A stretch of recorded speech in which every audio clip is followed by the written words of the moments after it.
السلام عليكم ورحمة الله وبركاته. الله أكبر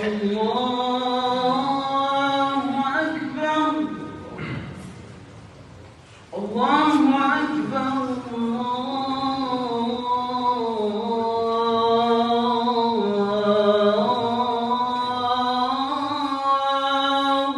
أكبر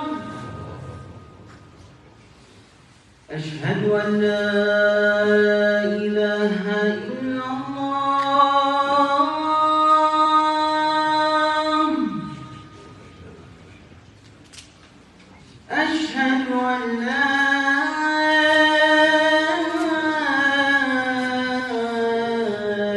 إله إلا الله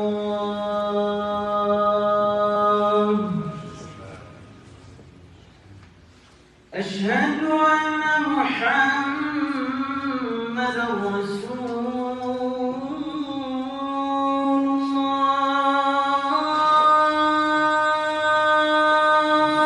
الله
الحمد لله الذي أنزل الكتاب ويسره وخلق الإنسان وعلمه سن الدين وشرعه وبسط الرزق ووسعه وخلق النور فشعشعه ونرى النجم فألمعه وصنع الكون فأبدعه استوى على العرش وحده ولا إله معه أحمده حمدا يليق بجلاله وجماله وكماله وثنائه وبهائه وعظيم سلطانه وأشهد أن لا إله إلا الله وأن محمدا عبده ورسوله صلى عليه الله خير صلاة وسلاما طيبين وطاهرين وأتمين وأكملين وأشرفين على صاحب الوجه الأنور والجبين الأزهر محمد بن عبد الله عليه أفضل الصلاة والسلام. يا أيها الذين آمنوا اتقوا الله وقولوا قولا سديدا يصلح لكم أعمالكم ويغفر لكم ذنوبكم ومن يطع الله ورسوله فقد فاز فوزا عظيما. أما بعد.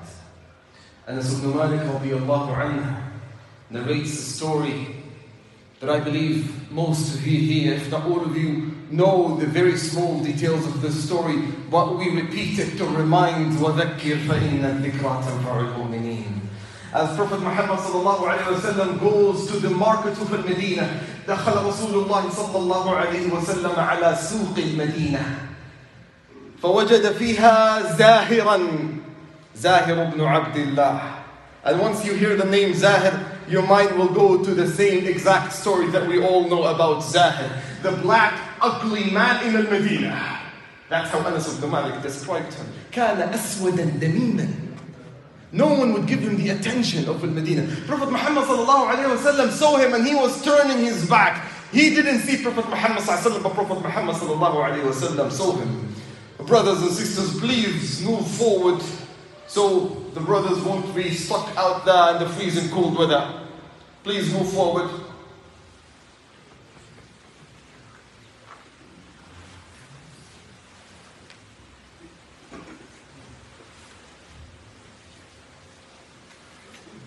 And Zahir was a black and ugly man. As Prophet Muhammad ﷺ comes and approaches him from the back, Zahir doesn't know who's coming to him from the back. Suddenly, and out of nowhere, Prophet Muhammad ﷺ comes to him and squeezes him from the back. Zahir yet didn't know who's holding him, and he started shouting, "Arsilni ya hada, arsilni, send me out, set me free, whoever you are." And Prophet Muhammad ﷺ was squeezing him to the point that he doesn't even have a chance to know who's there, until he got himself out and he was able to get a sneak and find out that Prophet Muhammad ﷺ was holding him from the back. That moment Zahir loved it, and he attached himself back to Prophet Muhammad ﷺ. He doesn't want to set him free anymore. And then Prophet Muhammad ﷺ started shouting at the market of Medina, "Man yashtari hadha al-abd?" Who would buy this slave from me? Zahir radiyallahu anhu, even though it was a lovely and funny joke from Prophet Muhammad ﷺ, well, he got sensitive. Like, how come you just put me out for sale like that in the Medina?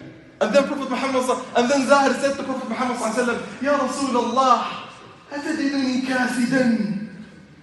Do you find me kasid?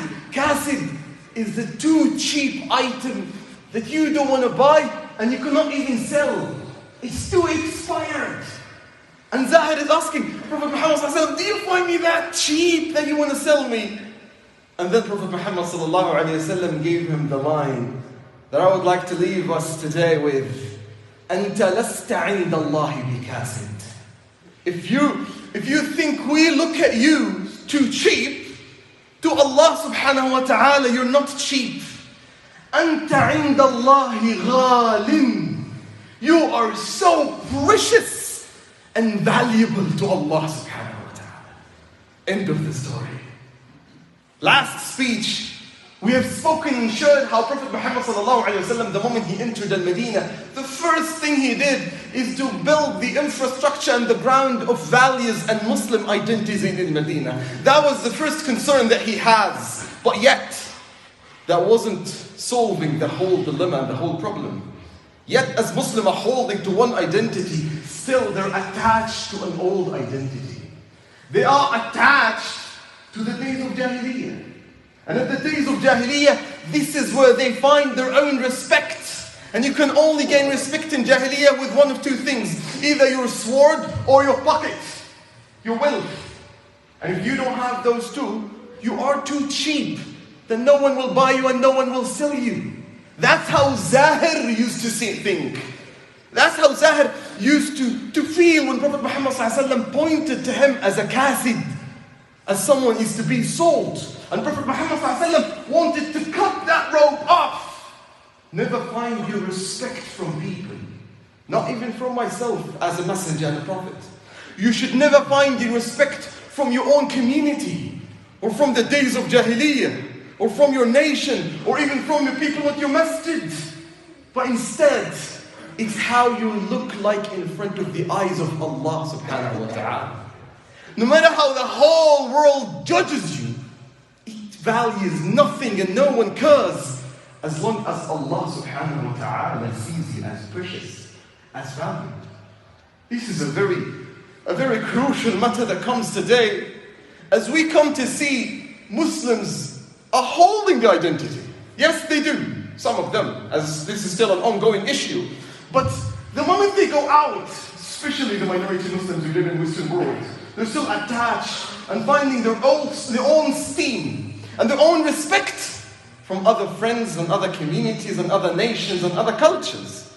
And this is why you find the Muslims coming to their own house of Allah subhanahu wa ta'ala, and they do look like Muslims. Muslims today, when you look at him from the outside, you can never distinguish him being a Muslim. He doesn't look like a Muslim from the outside. The only thing that defines him as a Muslim is probably barely his name, if he still keeps that.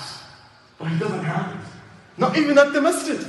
This is why you find all of the youth, including the men and women and the adults outside, are just being consumed with the trending fashions that has spread around today in the Western culture. And it went even to the Eastern culture in Muslims' nation. You find the skinny jeans, the tight jeans, the short jeans, the booty jeans, the ripped jeans. Ripped jeans. The other day, a young Muslim fellow, I love him for the sake of Allah, was coming with the jeans that I was able to see his thighs through those jeans.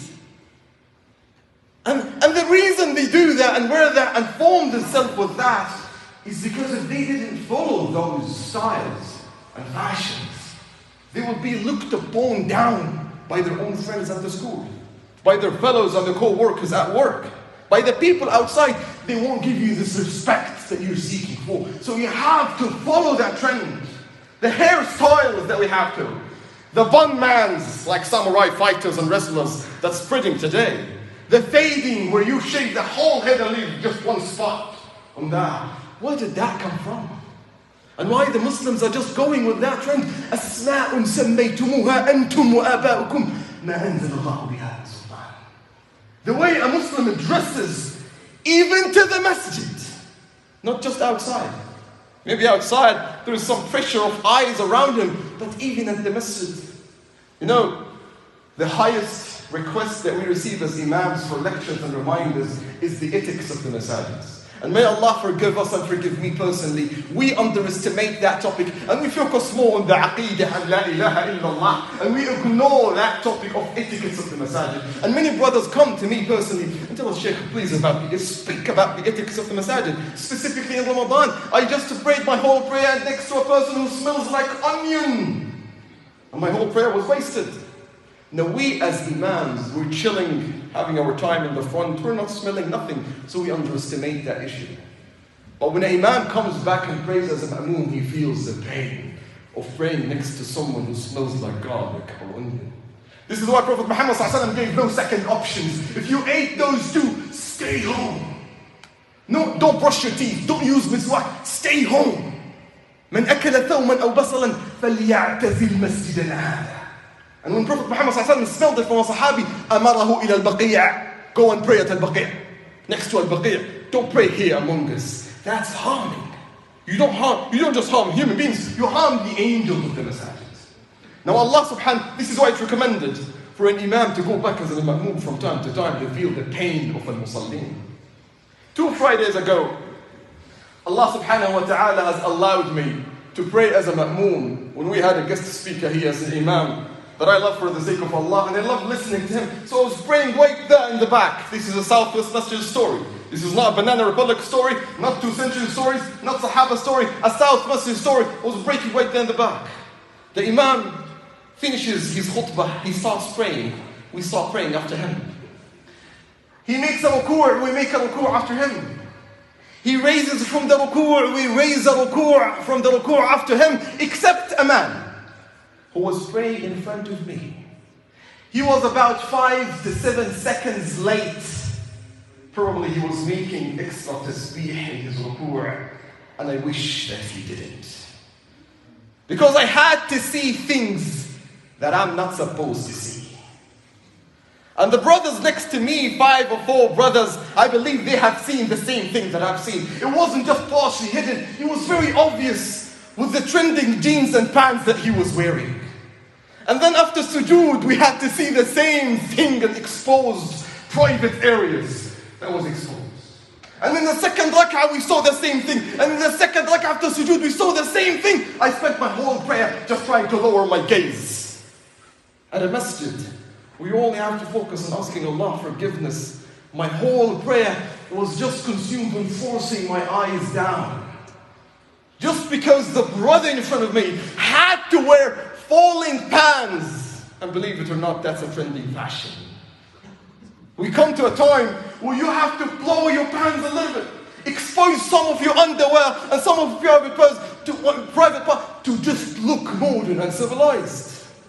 Why on earth do you do that to your brothers in the masjid?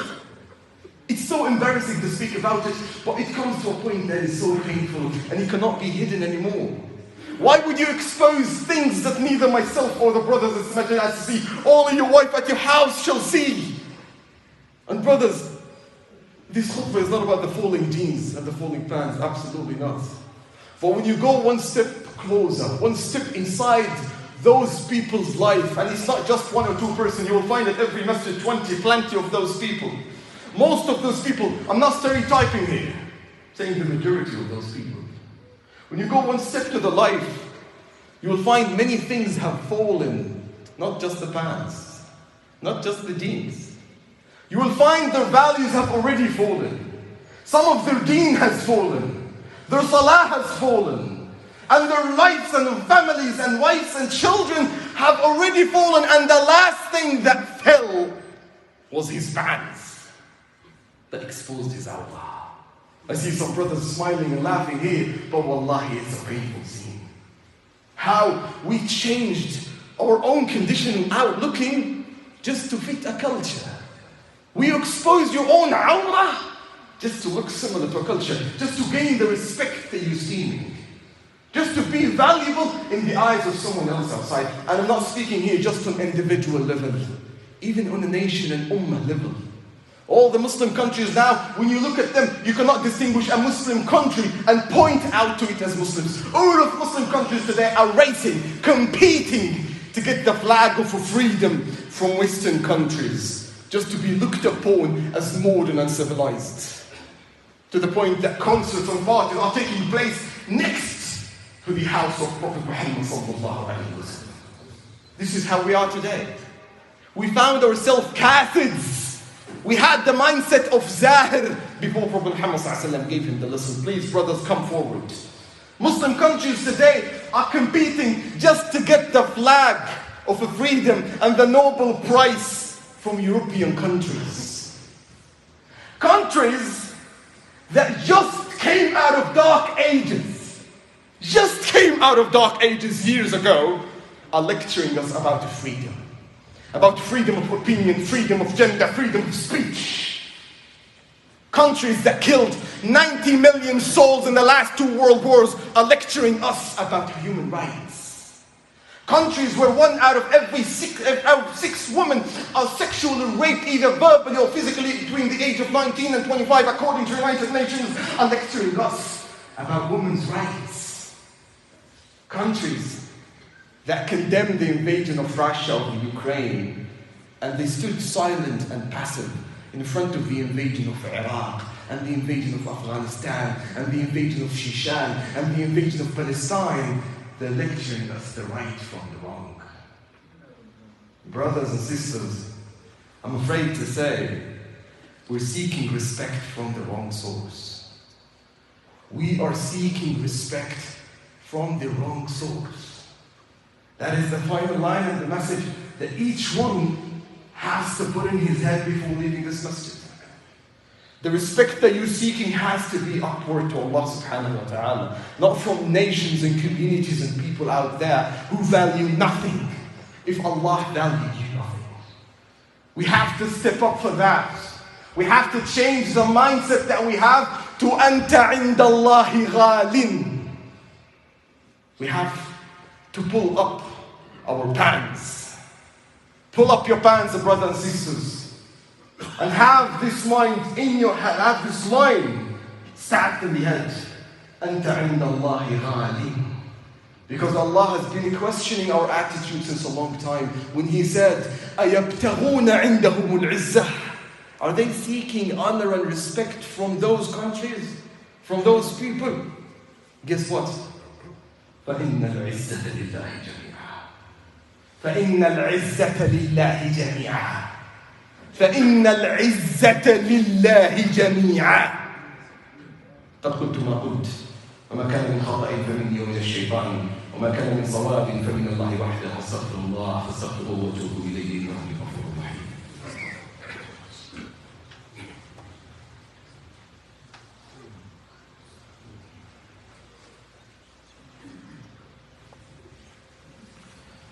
الحمد لله وحده الصلاة والسلام على من لا نبي بعده وبعد. As times have come to change, and the amount of awareness that we have today among the youth and even among the elders and adults is not like the previous times. Those times where we receive the orders and the directions from non-Muslim countries and European countries is coming to be over. The youth of today, they know the history. They have studied it. We have studied history. Actually, we are the history. We might not be the present. Yes, we do have many political and economic problems among our countries. Yes, we do have a very corrupted leadership. We do have all of that. But believe you me, this is just about to end. This is just about to come to an end. And the future is ours. The future has no choice but to be ours. And these are not my words. These are the promises of Allah when He said, وَتِلْكَ الْأَيَّامِ نُدَاوِلُهَا بَيْنَ النَّاسِ. These days will be rotating among people. Those non-Muslim and enemies of Islam, they have been leading the world for the good time. But the coming generation will bring the change as they live the pain. As they say, tough times bring tough people. And tough people make easy times. Easy times make soft people. Soft people would make tough times. And the tough times will bring out tough people. And the cycle keeps going on and on. There is no choice. But the easy and the good times for the Ummah of Islam will come ahead. As the tough times already come. And the tough people are being born at the moment while we're speaking. ثم بعد هذا اعلموا أن كل واحد عند الله غالي. That each one of you is precious in the eyes of Allah subhanahu wa ta'ala. Is respected in the eyes of Allah subhanahu wa ta'ala.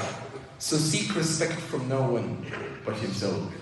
ثم بعد هذا اعلموا أن الله أمركم بأمر بدأ فيه بنفسه فقال عز من قائل إن الله وملائكته يصلون على النبي يا أيها الذين آمنوا صلوا عليه وسلموا تسليما اللهم صل على محمد وعلى زوجاته الأطهار وأصحابه الأخيار وعنا معهم بعفوك وكرمك وجودك يا أكرم الأكرمين اللهم لا تجعل لنا في مقامنا هذا ذنبا إلا غفرته ولا هما إلا فرجته ولا كربا إلا نفسته ولا دينا إلا قضيته ولا مريضا إلا شفيته برحمتك يا أرحم الراحمين ربنا آتنا في الدنيا حسنة وفي الآخرة حسنة وقنا عذاب النار ربنا ظلمنا أنفسنا وإن لم تغفر لنا وترحمنا لنكونن من الخاسرين سبحان ربك رب العزة عما يصفون وسلام على المرسلين والحمد لله رب العالمين وآخر الصلاة.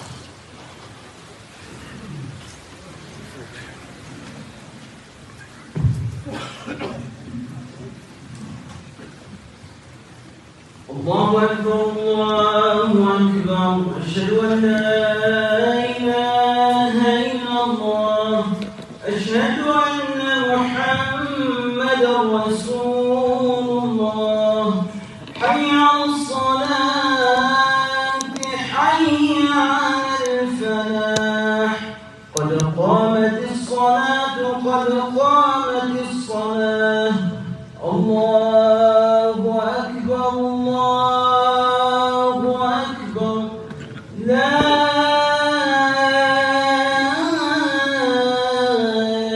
إله إلا الله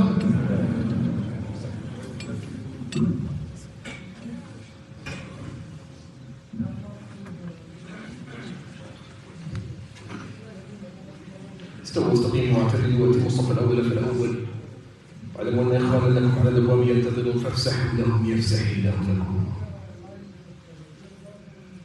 الله اكبر.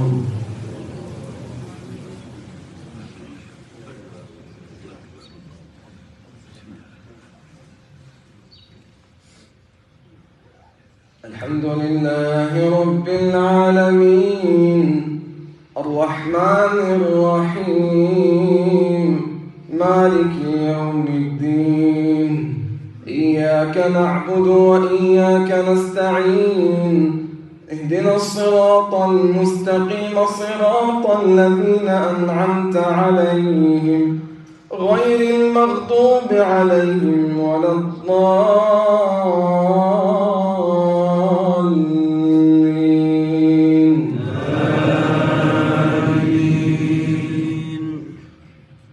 والله الذي أرسل الرياح فتثير سحابا فسقناه إلى بلد ميت فأحيينا به الأرض بعد موتها كذلك النشور.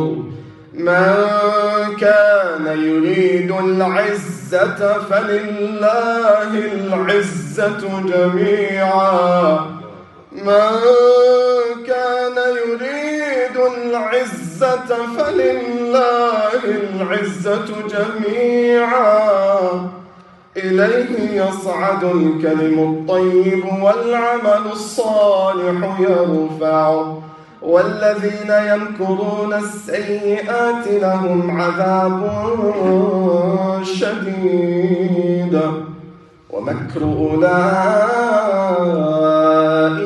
هو يبور. الله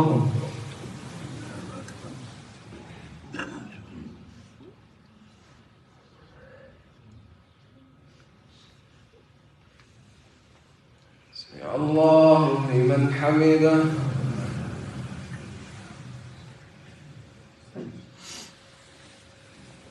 الله أكبر.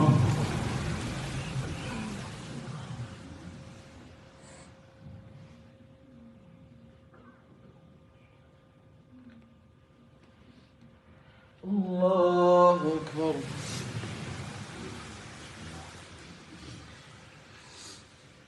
الله أكبر.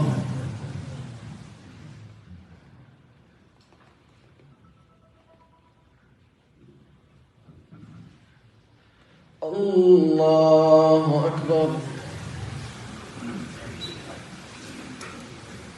الحمد لله رب العالمين الرحمن الرحيم مالك يوم الدين إياك نعبد وإياك نستعين اهدنا الصراط المستقيم صراط الذين أنعمت عليهم غير المغضوب عليهم ولا الضالين.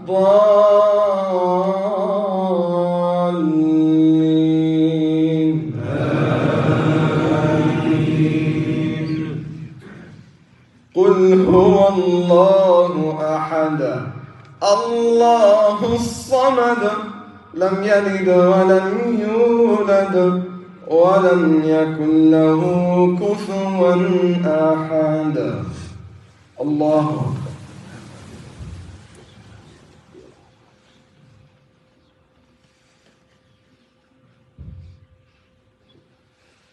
سمع الله لمن حمده.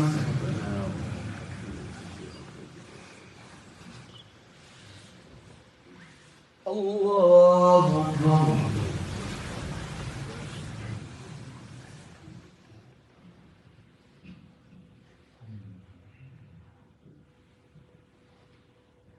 الله أكبر.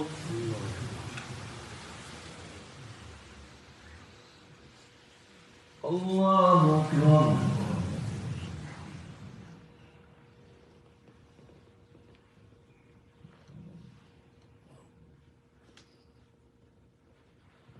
الله أكبر.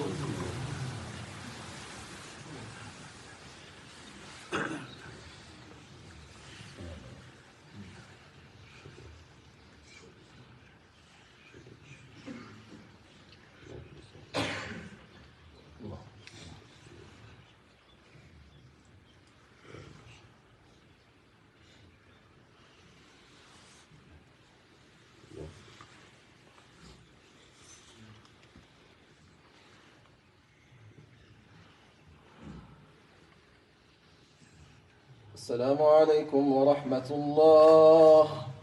السلام عليكم ورحمة الله.